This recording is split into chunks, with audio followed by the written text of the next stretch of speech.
हा बंद आहे रे.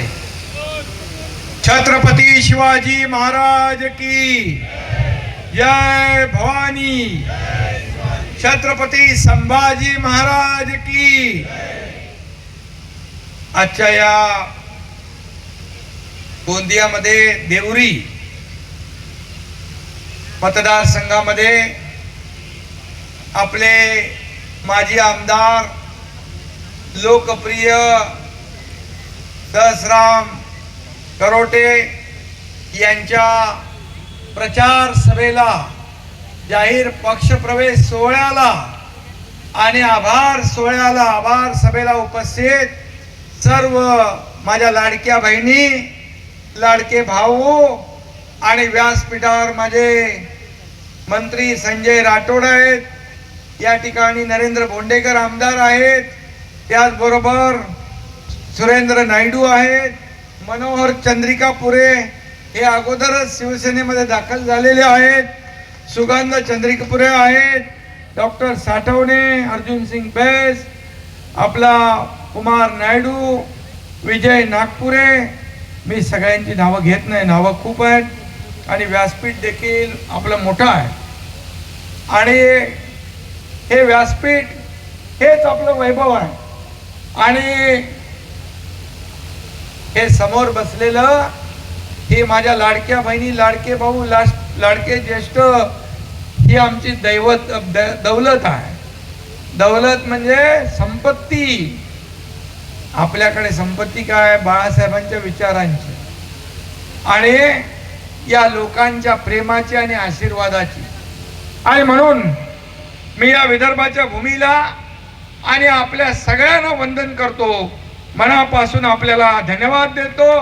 खरं म्हणजे मी अगोदर नरेंद्र भोंडेकर यांच्या इकडं प्रचाराला आलो होतो. आता इकडं तर आपले सहस्राम उमेदवार होते, पण त्यांना तिकीट कापली. नाना करते प्यार किसी से कर बैठे, लेकिन क्या हुआ आगे मालूम है, वो सहस्राम जी ने बता दिया है. आणि म्हणून सहस्राम सारख्या कार्यकर्त्याला तिकीट कापून खऱ्या अर्थाने काँग्रेसने त्यांचा अपमान केला. आणि म्हणून सहस्राम करोटे यांनी महायुतीच्या उमेदवाराला विजयी करण्याचं काम इथं केलं. मी त्यांचं मनापासून अभिनंदन करतो.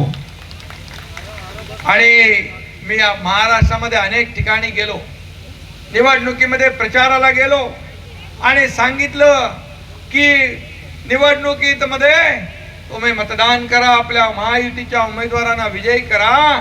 हा एकनाथ शिंदे गुलाल उधळायला आणि आपला आभार मानायला येईल. आणि म्हणून मी महाराष्ट्रात, तमाम महाराष्ट्रामध्ये सगळीकडे या ठिकाणी आभार मानायला जातोय. खरं म्हणजे तुम्ही या महाराष्ट्रातल्या जनतेने महायुतीला ऐतिहासिक विजय आपण मिळवून दिला. आणि म्हणून तुमचा हा लाडका भाऊ एकनाथ शिंदे तुम्हाला आज साष्टांग दंडवत घालायला आलाय, आपल्याला वंदन करायला आलाय, आपले आशीर्वाद घ्यायला आलाय. आणि म्हणून तुमचे हे आशीर्वाद, प्रेम कायम ठेवा. आणि म्हणून या सगळ्यांचं, या एकनाथ शिंदेवर या महाराष्ट्रामध्ये जिथं जिथं जातोय तिथं माझ्या लाडक्या बहिणी, लाडके भाऊ, लाडके ज्येष्ठ, लाडके युवा सगळे स्वागत करतायत.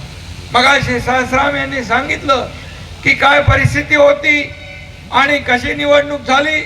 आणि म्हणून मुख्यमंत्री मी असताना मी, देवेंद्रजी, अजितदादा, महायुतीने निर्णय घेतला मुख्यमंत्री माझी लाडकी बहीण योजना सुरू करण्याचा.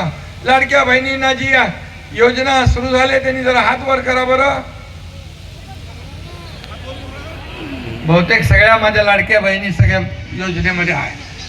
आता एक विश्वास ठेवा, कोणी काही सांगितलं तरी माझ्या लाडक्या बहिणींची योजना बंद होणार नाही. बंद होणार नाही म्हणजे नाही. दुसरं, ज्या सवलती आपल्याला दिल्यात, आज बातमी बघत होतो एसटी मध्ये 50% दिलेली सवलत बंद करणार. म्हणून पण मी सांगतो एसटी मध्ये 50% दिलेली सवलत देखील बंद होणार नाही, बंद होणार नाही. आणि माझ्या ज्येष्ठांना देखील सवलत दिली आहे ती बंद होणार नाही. आणि म्हणून ज्या माझ्या लाडक्या बहिणींना आम्ही योजना चालू केल्यात, लेक लाडकी लखपती असेल, लाडकी बहीण योजना असेल, त्याचबरोबर या ठिकाणी केंद्राच्या योजना ज्या आदरणीय प्रधानमंत्री मोदी साहेबांनी सुरू केल्या त्या देखील सुरू राहणार. कारण महायुतीला तुम्ही एवढा प्रचंड विजय मिळवून दिलाय. मला लोक म्हणाले ही कसली लाट आहे. अरे मी बोललो ही लाट नाही, माझ्या लाडक्या बहिणींची महालाट आहे, माझ्या लाडक्या भावांची महालाट आहे, माझ्या लाडक्या शेतकऱ्यांची महालाट आहे. आणि या लाटेमध्ये भले भले वाहून गेले आणि महायुतीला प्रचंड दैदिप्यमान असा विजय या ठिकाणी मिळाला. 232 संजय राठोड इकडे आहेत, नरेंद्र भोंडेकर आहेत. या ठिकाणी मी महाराष्ट्राच्या विधान भवनामध्ये विधानसभेत पहिलं भाषण होतं ना, पहिलं भाषण होतं. मी त्यावेळेस म्हणालो माझ्या भाषणात, जेव्हा 2022 ला आपण उठाव केला, संघर्ष केला, या महाराष्ट्रातल्या तमाम माता भगिनींच्या मनातलं सरकार आपण स्थापन केलं, त्यावेळेस माझ्या भाषणात मी म्हणालो, काही लोक म्हणाले तुमचा एकही आमदार आम्ही निवडू येऊन देणार नाही. पण मी म्हणालो होतो माझ्या महाराष्ट्रातल्या तमाम जनतेच्या आशीर्वादावर आणि विश्वासावर हा एकनाथ शिंदे आणि देवेंद्रजी मिळून आम्ही 200 पेक्षा जास्त जागा निवडून आणू, हा शब्द मी त्यावेळेस विधानसभेत दिला होता. आणि तुमच्या आशीर्वादाने 232 जागा निवडून आल्या महायुतीच्या. हा ऐतिहासिक विजय आहे, हा इतिहासामध्ये नोंद घेणारा विजय आहे. कारण 2.5 वर्षात या तुमच्या एकनाथ शिंदेने पायाला भिंगरी लावून काम केलं, रात्रीचा दिवस केला, ऊन वारा पाऊस वादळ कधी पाहिलं नाही, फक्त आणि फक्त जनतेची सेवा केली. एकीकडे प्रकल्प सहस्राम करोडेजी म्हणाले, त्याचबरोबर आपला नरेंद्र भोंडेकर म्हणाले की काय काय योजना आम्ही आणल्या. या योजना पूर्वी बंद पडलेले प्रकल्प, या ठिकाणी विदर्भ मराठवाड्यातले सिंचन प्रकल्प असतील, जे देवेंद्रजी मुख्यमंत्री 2014 ते 19 होते, त्या काळात जलयुक्त शिवार योजना सुरू केली, ती बंद केली. शेतकऱ्यांच्या सर्व योजना बंद केल्या. या तमाम माता भगिनींच्या योजना बंद झाल्या, माझ्या ज्येष्ठांच्या योजना बंद झाल्या, मोठमोठे प्रकल्प बंद झाले. मला आठवत आहे नरेंद्र भोंडेकरजी यांच्या इथं आपल्या कुठला पर्यटन स्थळ किती मोठं केलंय, जल पर्यटन 250 कोटी रुपये देऊन जल पर्यटन आपण सुरू केलं, हे बंद केलं होतं. तुम्हाला किती निधी मिळाला? 3.5 ते 4 हजार कोटी नरेंद्र भोंडेकर यांच्या मतदारसंघात आपल्या महायुती सरकारने मी मुख्यमंत्री असताना दिले. मग सांगा तुम्ही जे आपण जो निर्णय घेतला तो योग्य होता की अयोग्य? या पूर्वीच्या 2.5 वर्षात महाविकास आघाडीच्या काळात तुम्हाला किती निधी मिळाला होता? काहीच नाही. संजय राठोड तुम्हाला किती निधी होता? तुम्हाला आपल्या 2.5 वर्षात किती मिळाला? 3 ते 4 हजार कोटी. पोहरा देवीलाच किती मिळाले? 750 कोटी एका मोठ्या पोहरा देवी प्रकल्पाला. हे देण्याचं काम आपण केलं. शेवटी लोकांना मूलभूत सोयी सुविधा देणं हे आपलं काम आहे. आणि खऱ्या अर्थाने इथं नरेंद्र भोंडेकर पण आहेत, त्यांच्या भागात देखील त्यांनी विकास केलाय. विकासाचं दुसरं नाव आहे नरेंद्र. आणि दिल्लीमध्ये कोण आहे? नरेंद्र मोदीजी. देशाला पुढे नेतायत, पुढे विकासाकडे नेतायत, आर्थिक महासत्ता बनवतायत. आणि अमेरिकेचे राष्ट्राध्यक्ष ट्रम्प काय म्हणाले? त्यांनी एक पुस्तक भेट दिलं. त्या पुस्तकात त्यांनी म्हटलंय, मोदी जी आप महान हो, हे देशाच्या प्रधानमंत्र्याच्या बद्दल उद्गार काढल्यानंतर अनेक लोकांना पोटदुखी सुरू होते. अरे आपल्या देशाचा गौरव जगात वाढतोय तर अभिमान पाहिजे आपल्याला. आणि म्हणून इकडे देखील आमचा नरेंद्र भोंडेकर काम करतोय. सहस्राम तुमच्या नावात राम आहे. तुम्ही यायला उशीर केलात आणि तुम्ही आधीच आला असता तर चित्र बदललं असतं. पण असू द्या, देर आहे दुरुस्त आहे. आणि आता तुमच्या माग हा एकनाथ शिंदे उभा आहे, काळजी करण्याचं कारण नाही. इकडे मनोहर चंद्रिकापुरे आहे, त्यांचा आपला सुपुत्र चिरंजीव आहे, त्यांची सगळी टीम आहे. आणि म्हणून नरेंद्र भोंडेकर म्हणाले, पूर्वीचे पक्ष आणि नेते कार्यकर्त्यांना, बाळासाहेब कार्यकर्त्यांच्या पाठीशी उभे राहायचे, त्यांच्या सुखदुःखामध्ये सामील व्हायचे आणि त्यांच्या माग अगदी पाठीशी खंबीरपणे उभं राहण्याचं काम बाळासाहेब करायचे.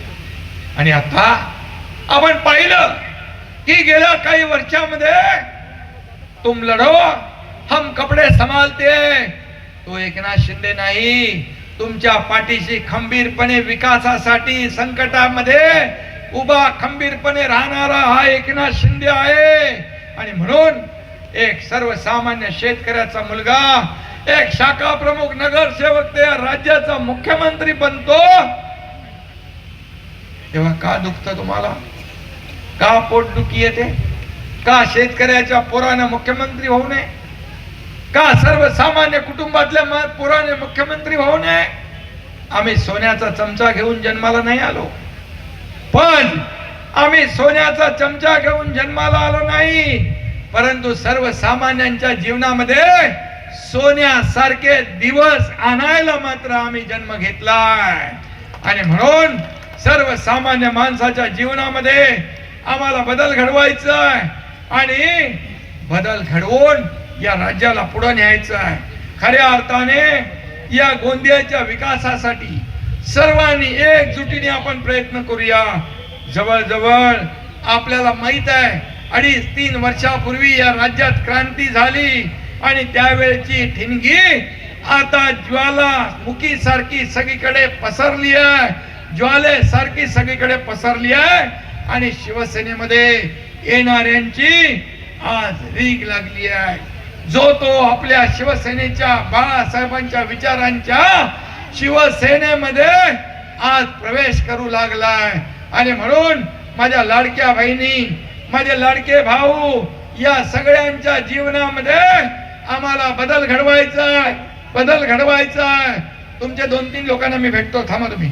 आणि म्हणून मी आपल्याला एवढंच सांगतो की आज या ठिकाणी मी मुख्यमंत्री असो नाही तर उपमुख्यमंत्री असो, पद येतात, पद जातात, पुन्हा येतात, पण मला आज अभिमान आहे, मला आनंद आहे. या राज्यातल्या करोडो लाडक्या बहिणींचा लाडका भाऊ ही मला मिळालेली ओळख सगळ्यात मोठी आहे, सगळ्यात मोठ्या सर्व पदांपेक्षा मोठी आहे.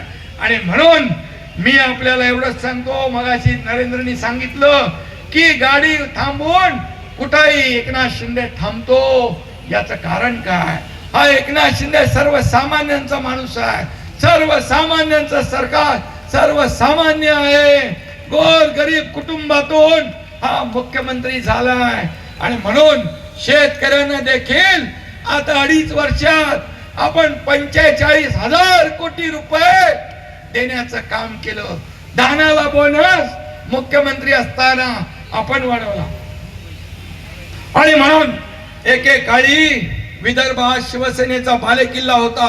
शिवसेनेवर प्रेम करणारे लाखो करोडो इथे सर्व नागरिक होते, पण 2022 पूर्वी याकडे कुणी लक्ष दिले नाही.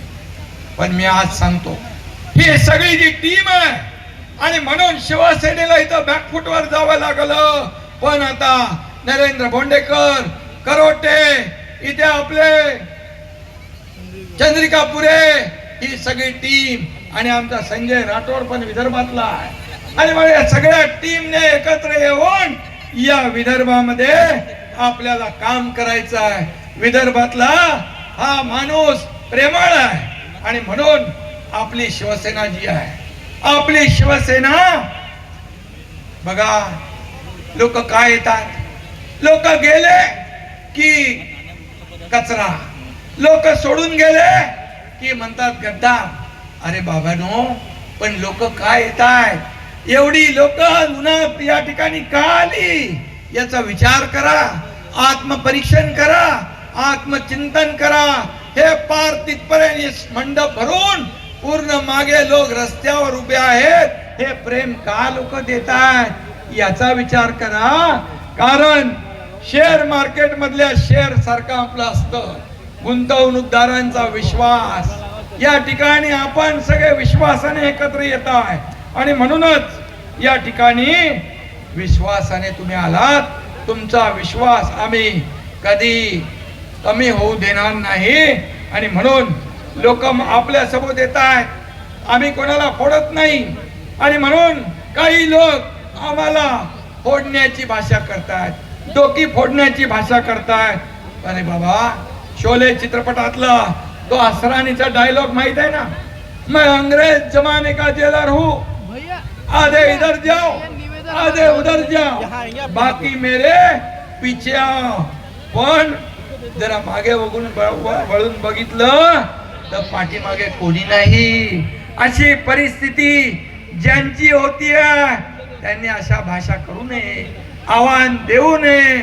आव्हान द्यायला मनगटात ताकद असावी लागते, त्याला वाघाचं काळीज असावं लागतं आणि म्हणून लांडग्याने वाघाचं कातड पांघरून लांडगा वाघ होत नाही.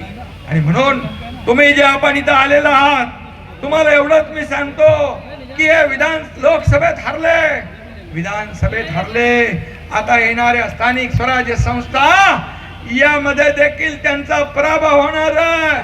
आणि म्हणून जनतेने शिक्कामोर्तब केलाय. लोकसभेत फेक नरेटिव्ह पसरवून तुम्ही मतं गोळा केली, परंतु विधानसभेमध्ये तुम्हाला ते शक्य झालं नाही.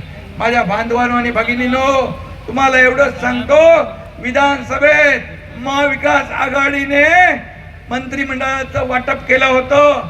कोणाला काय घ्यायचं, कोणाला काय द्यायचं, 5 स्टार हॉटेल बुक केली होती. परंतु माझ्या लाडक्या बहिणी, लाडके भाऊ, लाडक्या शेतकऱ्यांनी त्यांची सगळी बुकिंग रद्द करून टाकली आणि महायुती सरकार पुन्हा आलं.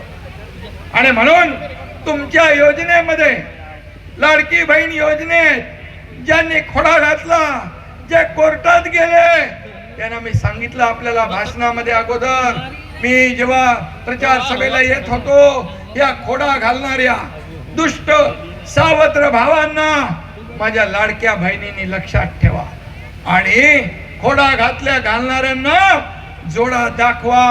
तुम्ही बरोबर ऐकलं आणि जोडा नुसता दाखवला नाही तर तो चांगला जोडा वाजवला आणि विरोधकांना चारी मुंड्या चित केलं. आणि म्हणून मी तुम्हाला धन्यवाद द्यायला आलोय.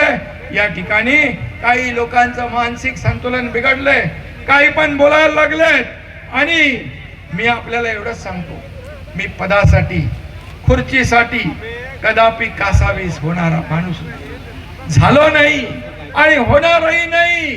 कारण हा एकनाथ शिंदे मला खुर्ची नाही, लोकांच्या गरजा शोधणारा आहे, लोकांच्या समस्या शोधणारा आहे, लोकांच्या अडचणी शोधणारा आहे.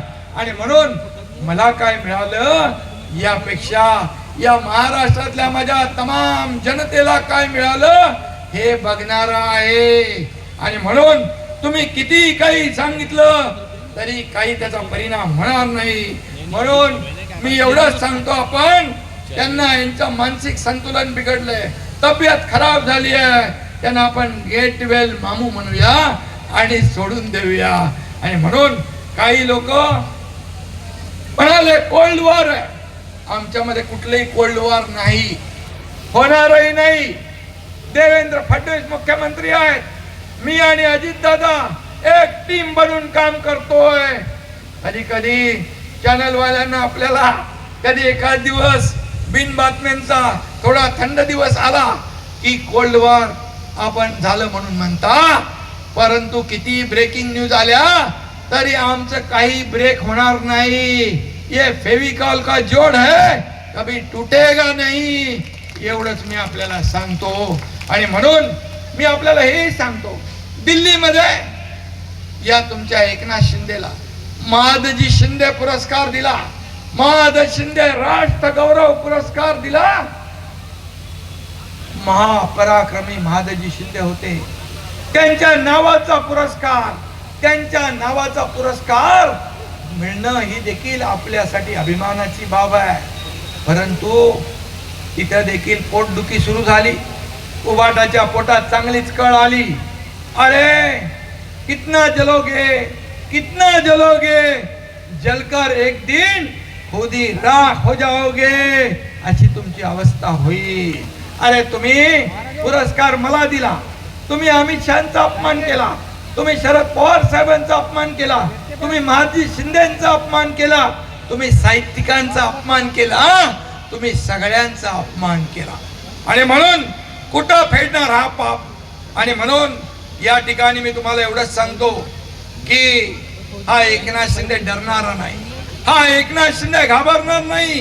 काय मला काल का कधी कुठला धमकीचा कुठला मेल कोणी पाठवला, परंतु एकनाथ शिंदे कधी धमक्यांना घाबरला नाही. मी बाळासाहेब आणि दिघे साहेबांचा शिवसैनिक आहे. आणि दिघे साहेब असताना डान्स बार, लेडीज बार बंद केले, त्यावेळेस देखील मला खूप धमक्या आल्या. जेव्हा मी गडचिरोलीचा पालकमंत्री होतो तेव्हा नक्षलवाद्यांनी देखील धमक्या दिल्या. पण त्या नक्षलवाद्यांना कंठस्नान घालण्याचं काम, त्यांना यमसदनी पाठवण्याचं काम, त्यांना एन्काउंटर करण्याचं काम गडचिरोलीच्या पोलिसांनी केलं. त्याचा मला अभिमान आहे. आणि म्हणून मी आपल्याला एवढंच सांगतो, सगळ्या धमक्यांना पुरून उरणारा हा तुमचा एकनाथ शिंदे आहे, हा तुमच्या पाठीशी उभा राहणार आहे. सहस्रामजी, मी आपल्याला मनापासून शुभेच्छा देतो, मनापासून आपल्याला धन्यवाद देतो की किती काही झालं तरी सुद्धा कोविड सारख्या संकटात देखील एकनाथ शिंदे घरी नाही राहिला. एकनाथ शिंदे पीपी किट घालून हॉस्पिटलमध्ये गेला, लोकांना दिलासा दिला, डॉक्टरांना दिलासा दिला. कारण मला 2 वेळा कोविड पण झाला, पण किती संकट आली तरी हे जनता जी आहे, माझ्या लाडक्या बहिणी, लाडके भाऊ, लाडके ज्येष्ठ, तोपर्यंत मला कसली चिंता नाही, एवढंच मी सांगतो. म्हणून जोपर्यंत तुम्ही माझ्या पाठीशी आहात तर माझ्या जीवाला सोडा, दाढीच्या केसालाही कुणी धक्का लावू शकणार नाही, कुणाची हिम्मत नाही, हेही मी या ठिकाणी सांगतो. मी आपल्याला एकच सांगतो, आपल्याला इथं सुराज्य निर्माण करायचं आहे, आपल्याला चांगलं राज्य निर्माण करायचं आहे. आणि म्हणून या महाराष्ट्राला पुढे न्यायचं आहे. ज्या गतीने 2.5 वर्ष आपण काम केलं, ज्या योजना आपण सुरू केल्या, या अधिक गतीने पुढे न्यायचं आहे. आज देवेंद्रजी, एकनाथ शिंदे, अजित दादा ही टीम काम करते आहे, माझ्या मंत्रिमंडळातले सहकारी हे काम करताय.